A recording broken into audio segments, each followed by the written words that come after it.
안녕하세요. 김계미입니다. 오늘 영상에서는 최근 국내 시장 지수의 흐름을 체크해보고 현재 주식시장을 둘러싸고 있는 여건들이 어떻게 흘러가고 있는지도 함께 체크를 해보도록 하겠습니다. 먼저 지수들의 차트 흐름부터 보도록 할게요. 저희가 마지막으로 시장 흐름을 체크했던 게 이때죠. 이때 코스피 지수가 2%가 넘게 급락을 한 날이었는데 이때 제가 이 하락 추세선에서 아래로 크게 급락을 하면서 이제 다음 날부터는 기술적 지표상 이렇게 과매도 구간에 진입을 하게 되기 때문에 그 후에는 단기적인 추세가 턴어라운드가 될 가능성이 높다고 말씀을 드렸었죠. 다행히 다음 날인 18일에 지지를 받고 단기 추세는 상승 쪽으로 방향을 잡으면서 진행이 되면서 오늘도 이렇게 상승으로 마감을 했습니다. 그래서 일단 오늘자 기준으로 기술적 지표들을 조금 더 살펴보면 이렇게 MACD 지표와 CCI 지표 모두 상승 쪽으로 방향을 잡으면서 앞으로도 단기적으로는 상승세를 이어갈 수 있을 것으로 전망을 하고 있는데 뒤에 함께 더 살펴보겠지만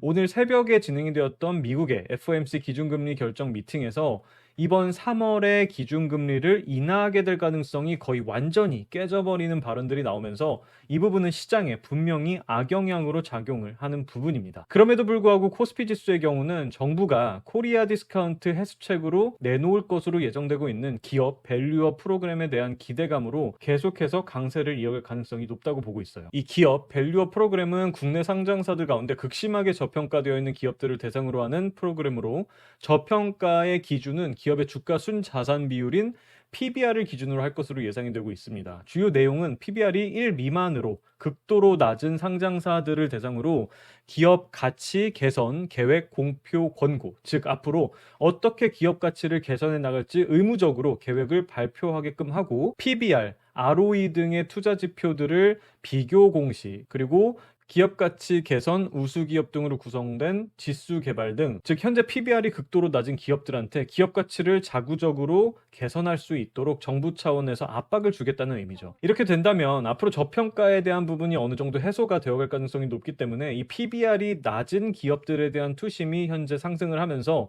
강세를 보이고 있는 상황이에요. 이러한 기업들은 코스닥보다 코스피에 훨씬 더 집중이 되어 있기 때문에 현재 미국의 FOMC 미팅 악재 속에서도 코스피 지수는 강세를 보이고 있는 상황으로 판단이 됩니다. 이렇게 된다면 올해는 오히려 저평가된 가치주들이 더 주목을 받는 올 상반기가 될 가능성이 높고, 상대적으로 기준금리에 민감하고 또 자금이 가치주들로 쏠리게 되면 순자산 가치 대비 주가가 높게 형성이 되어 있는 고 PBR, 대표적으로 기술주들이겠죠. 이 고 PBR 종목들은 상대적으로 좋지 않은 흐름을 보일 수 있으니까 이 부분은 참고를 하시면 좋을 것 같습니다. 그래서 이러한 부분들 때문에 현재도 코스피 지수는 강세를 보이고 있는데 코스닥 지수는 완전히 상반된 흐름으로 계속해서 하락세를 보이고 있습니다. 자, 그래서 코스닥 지수 차트도 보도록 할게요. 코스닥 지수는 저희가 2주 전에 이때죠, 함께 살펴보았을 때 코스피 지수와 똑같이 급락이 나왔었습니다. 그런데 이때 제가 말씀드렸던 게 기술적 지표상 코스피 지수는 이 지표의 하늘색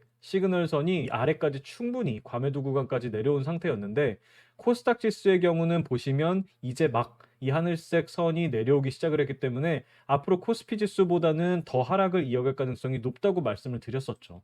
그래서 결과적으로 코스피 지수보다 코스닥 지수가 지금까지도 약한 흐름을 보이고 있는데 이제 이렇게 보시면은 이 시점부터, 이때로 보면 이렇게 이 시점부터 코스닥 지수의 기술적 지표도 이렇게 과매도 구간으로 진입을 했습니다. 그리고 이와 함께 현재 코스닥 지수는 위에는 이 정도 기울기의 하락 추세선이 형성이 되었다고 판단이 되며 아래에도 같은 기울기의 하락 추세선 하단이 형성이 되고 있다면 이제 코스닥 지수는 이렇게 이런 식으로 파동을 만들면서 이 하단선에 다 수렴을 했기 때문에 이제 다음 주에는 여기서 지지를 받고 다시 위에 추세선으로 수렴을 하는 이런 식으로 상승 파동이 진행이 될 가능성이 높다고 전망을 하고 있으니까 이 부분은 이제 다음 주에 주가 지수가 어떻게 흘러가게 되는지 함께 체크를 해 나가 보도록 할게요. 그리고 지금 다른 것보다 제가 지난 영상들에서 계속해서 우려와 함께 언급을 드렸던 것이 원달러 환율과 국제 유가죠.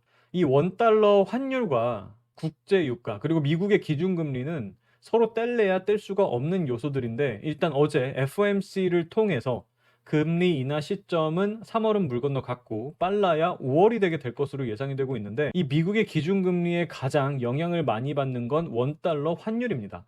제가 지난 영상에서 현재 가장 우려스러운 부분이 원달러 환율이라고 말씀을 드렸었죠. 기준금리 인하 기대감이 시장에 형성이 되면서 이렇게 원달러 환율도 이렇게 아래로 안정화되는 추세였는데, 이때 이 시점에 이렇게 아래에 형성되어 있는 상승 추세선에서 다시 지지를 받고 이렇게 상승 파동 쪽으로 넘어갈 가능성이 충분히 있어서 우려가 된다 말씀을 드렸는데, 진짜 그렇게 되고 있죠. 일단은 이미 원달러 환율이 많이 올라왔기 때문에 마지막 바램은 이 전 파동의 고점이었던 이 1360원대는 위로 돌파되지 않고 다시 저항을 받으면서 하락 전환이 되면서, 그때는 이 상승 추세선을 아래로 깨고 내려가면서 큰 추세 자체가 하락 안정화 쪽으로 자리를 잡는 것이니까 이 부분은 참고를 하면서 앞으로의 흐름을 볼게요. 그리고 또 현재로서 오히려 더 우려스러운 거는 국제 유가의 흐름이에요. 마찬가지로 이때 또 여기서 지지를 받는 것 같아서 불안하다 말씀을 드렸는데, 아니나 다를까 지난주에 이렇게 급등이 나왔고 이번 주에는 조정을 받고 있기는 한데, 현재 이렇게 기술적 지표단에서 파란색에서 빨간색으로 넘어가는 구간에 있기 때문에 앞으로 강한 상승 파동이 진행이 된다고 해도 기술적으로는 전혀 이상하지 않을 수 있겠죠. 그러면 문제가 뭐냐면, 국제 유가가 다시 상승을 하게 되면 이게 또 물가를 자극하는 요인이 될 수 있고, 그렇게 되면 기준금리 인하 시점은 더더욱 늦어지는 방향으로 흘러갈 수 있어서 변수들이 이렇게 진행이 되면 주식시장에는 상당히 부정적인 요인으로서 작용을 할 수 있기 때문에 이러한 부분들은 현 시점에서 상당히 우려스러운 부분들입니다. 일단 페드와치 사이트를 보면 미국의 기준금리는 3월에는 동결이 될 가능성이 거의 기정사실화가 되었고, 5월로 넘어가면 인하가 될 가능성이 우세한 상황인데, 이러한 부분은 앞으로 변동이 없이 적어도 5월에는 꼭 기준금리가 인하 쪽으로 돌아서게 되기를 기대하면서 시장 흐름에 대응을 해 나가 보도록 하겠습니다. 그래서 제가 드리고 싶은 말씀은, 현재 국내 시장의 흐름에 있어서 아무리